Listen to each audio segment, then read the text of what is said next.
Un ourson curieux, attiré par une odeur étrange, s'est approché trop près du bord d'une ancienne carrière de tourbe, et le calme matinal a été instantanément rompu. La boue visqueuse et profonde s'est immédiatement refermée autour de ses petites pattes. Un cri perçant et effrayé a déchiré le silence de la taïga. En un instant, une énorme ours brune et un majestueux ours mâle se sont retrouvés au bord du trou creusé par l'homme. L'ours a rugi, et dans ce rugissement, il y avait une peur pure et authentique.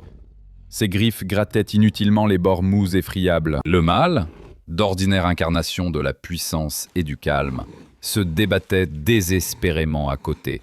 Mais ses pattes massives ne faisaient qu'abattre de nouvelles mottes de terre meubles sur le petit ours qui se débattait. Ils comprirent rapidement que leur force incroyable était absolument inutile. Toute tentative pour atteindre leur petit risquait de les faire sombrer eux-mêmes dans le bourbier mortel. Les cris du petit ours s'affaiblissaient, étouffés par la boue froide et lourde qui menaçait désormais de le recouvrir entièrement. La prise de conscience de la nature mortelle de ce piège plongea la ours dans un désespoir paralysant. Mais leur panique allait bientôt se transformer en quelque chose d'encore plus profond. En une aventure désespérée et inimaginable, qui mettrait à l'épreuve les limites de la confiance entre le prédateur et l'homme.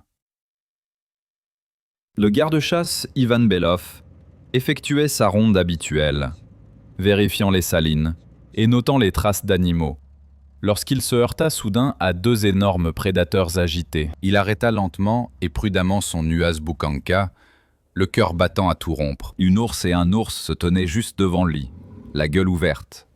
Mais leur rugissement exprimait davantage la souffrance que l'agressivité. C'était une scène étrange, surnaturelle. Ivan comprit immédiatement le danger. Deux ours adultes en état de stress intense représentaient une force mortelle. Cependant, en observant leurs mouvements, il comprit que leur posture n'était ni défensive, ni territoriale.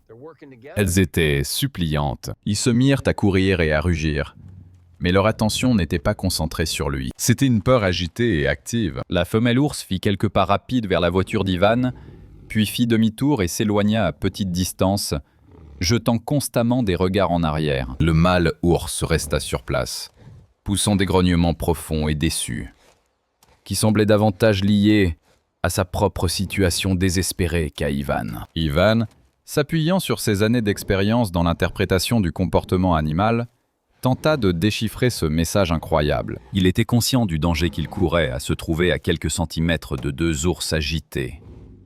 Un faux pas, un instant d'incompréhension, et il deviendrait leur proie. Et pourtant, en voyant la terreur pure dans les yeux du mâle, l'état désespéré et sans phare d'un parent, son instinct lui disait qu'il s'agissait d'autre chose. Il voyait le caractère désespéré et non menaçant de leur comportement. Comprenant qu'ils essayaient activement de communiquer, ils surmontaient leurs instincts prédateurs et leur peur innée et transmise de génération en génération des humains pour s'adresser à lui. Cette nécessité avait balayé toutes les règles conventionnelles d'interaction, les obligeant à passer à une communication pure et sans détour sur un besoin urgent.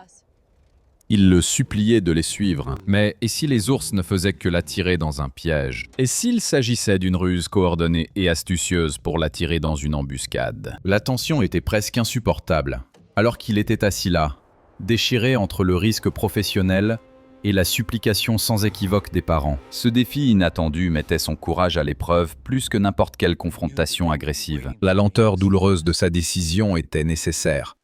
Mais chaque seconde lui semblait être une trahison envers le petit ours, qu'il n'avait même pas encore vu. Il devait faire un choix et leur faire confiance. Il redémarra prudemment le moteur, s'efforçant de faire des mouvements lents et prévisibles, et se mit à suivre les parents. Après avoir pris une profonde inspiration et prié mentalement, Ivan suivit leur appel désespéré, sans se douter du spectacle terrifiant et aspirant qui l'attendait au fond d'un simple piège artificiel. Le chemin était court, mais semé d'embûches. La ours et l'ours conduisirent Ivan directement au bord d'une fosse récemment creusée, peut-être un puisard ou une carrière abandonnée, remplie d'une boue épaisse et imprégnée de pluie. Ivan comprit immédiatement la sombre réalité. Le petit ours épuisé était au fond de la fosse, gardant à peine la tête hors de la boue sale. Ses cris n'étaient plus que de faibles sanglots rauques. Ivan savait que le temps pressait. Il sortit immédiatement de sa voiture une large planche de bois, un élément important de l'équipement utilisé pour traverser les terrains marécageux, et l'utilisa pour créer un pont temporaire stable au-dessus du sol glissant et instable. Le plan était simple. mais exigeait une précision chirurgicale. Il devait répartir son poids pour ne pas s'enfoncer, attraper fermement le ourson et le sortir de là, en surmontant l'énorme pression hydrostatique de la boue. Cette boue n'était pas du sable mouvant, mais sa densité et sa viscosité signifiaient qu'elle aspirerait rapidement la vie et les forces de tout être qui s'y trouverait pris, soumettant le petit corps de l'ourson à une charge bien supérieure à ses capacités. C'était un danger réel qui faisait avancer le récit. La science de ce piège était aussi mortelle que n'importe quel prédateur. La ours et l'ours se tenaient juste au bord de la fosse, leur corps tendu dans une attitude défensive. Leur rugissement avait maintenant changé, se transformant en un mélange de peur, d'impatience et d'agressivité défensive dirigée vers la fosse, mais pas vers Ivan. Ils sentaient la chaleur de leur souffle, percevaient l'odeur sauvage de leur inquiétude. C'était l'essence même d'une opération de sauvetage méthodique et tendue. Ivan se concentrait sur le placement précis de la planche, sur sa position basse. Chacun de ses mouvements était une méditation sur le contrôle. La perspective émotionnelle résidait dans l'observation continue et tendue des parents, retenue uniquement par le faible espoir incarné par Ivan. La planche grinça dangereusement sous le poids d'Ivan, et il comprit qu'il lui manquait encore un pied pour atteindre le petit ours en toute sécurité. Il savait que la boue était trop profonde pour qu'il puisse y rester debout. Il dut effectuer une manœuvre risquée, se penchant et transférant 90% de son poids corporel au-delà du bord instable. Il était sans défense, vulnérable, et la moindre erreur signifierait une catastrophe pour eux deux. Le petit ourson pourrait-il tenir encore quelques secondes? La tension était exacerbée par une pensée terrifiante. Et si la planche cédait sous la pression? Il repoussa cette crainte et se concentra sur le petit ourson qui gémissait. Il savait qu'il ne pouvait pas attendre une minute de plus. Le petit ourson recommençait à s'enfoncer. Le temps de la stratégie était révolu. L'heure était venue de tenter le coup le plus risqué, le plus vulnérable de sa vie.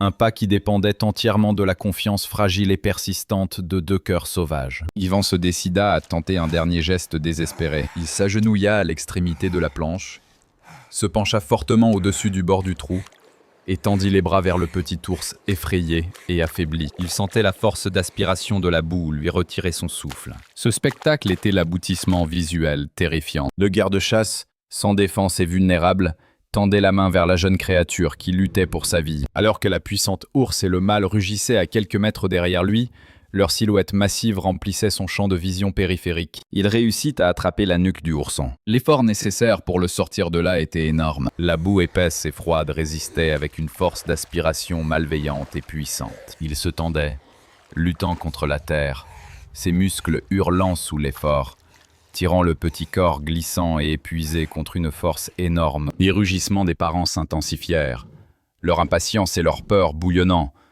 mais ils restèrent sur place, retenus par leur confiance envers cet inconnu. Enfin, dans un bruit de succion bruyant, le petit ours fut libéré. Ivan recula rapidement sur la terre ferme, déposant le petit ourson tremblant un peu plus loin de lui. Le danger immédiat était passé. Mais le point culminant du drame émotionnel était encore à venir. Le ourson s'immobilisa un instant, puis haleta, et une toux rauque s'échappa de sa poitrine lorsqu'il prit une grande aspiration. La peur dans le cœur d'Ivan fit immédiatement place à un immense soulagement. Il se prépara alors à une rupture du schéma habituel, au moment où l'instinct de protection des ours prendrait le dessus sur leur gratitude. Il s'attendait à une réaction agressive ou un grognement possessif pour récupérer leur petit. Ivan recula lentement, les paumes ouvertes, s'attendant à une attaque imminente. Mais le revirement fut radical. Les deux grands prédateurs, voyant leur petit en sécurité, ne se sont pas jetés sur lui. Au lieu de cela, la ours a émis un son faible et grave, qui n'était pas un rugissement d'agressivité, mais un soupir de soulagement immense. Elle courut vers lui et le poussa doucement du museau pour vérifier qu'il n'était pas blessé, toute son attention concentrée sur son petit. Le mâle se tenait debout au-dessus d'eux, sa respiration gutturale ralentissant, la tension se dissipant visiblement de ses épaules massives. Ils ignorèrent Ivan pendant un instant, une reconnaissance silencieuse et puissante de son service qui défiait leur nature.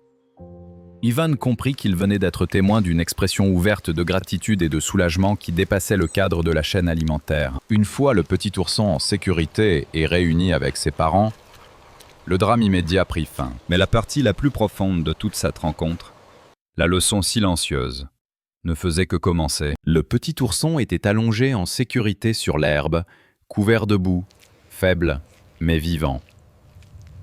La mère ours s'est immédiatement attelée à la tâche minutieuse de le remettre sur pied, le couvrant de coups de langue chauds et énergiques, sa langue raclant la boue épaisse de sa fourrure. Le petit ours s'est blotti contre elle, protégé par la chaleur familière et l'odeur apaisante de sa mère. Yvan s'assit sur le bord du talus, épuisé, la peau couverte de traces de boue, laissant la famille profiter de ce moment intime et intense dans l'intimité. Il observa la scène à distance respectable, reconnaissant qu'il n'avait été qu'un instrument temporaire du destin et que son rôle était désormais terminé. Ce moment n'était pas une question de force, mais de confiance et d'empathie. La femelle et le mâle ont fait un choix qui a défié des millions d'années d'instinct prédateur. Ils ont choisi l'espoir et la survie à travers l'ennemi. La volonté d'Yvan de tout risquer et l'étonnante disposition du ours à lui faire confiance ont créé le moment nécessaire à la coopération interspécifique. Cette réaction émotionnelle a renforcé l'idée que l'amour parental et le besoin de survie sont des forces universelles qui transcendent la chaîne alimentaire. Le message principal était clair. La compassion est l'outil de survie le plus puissant. Enfin,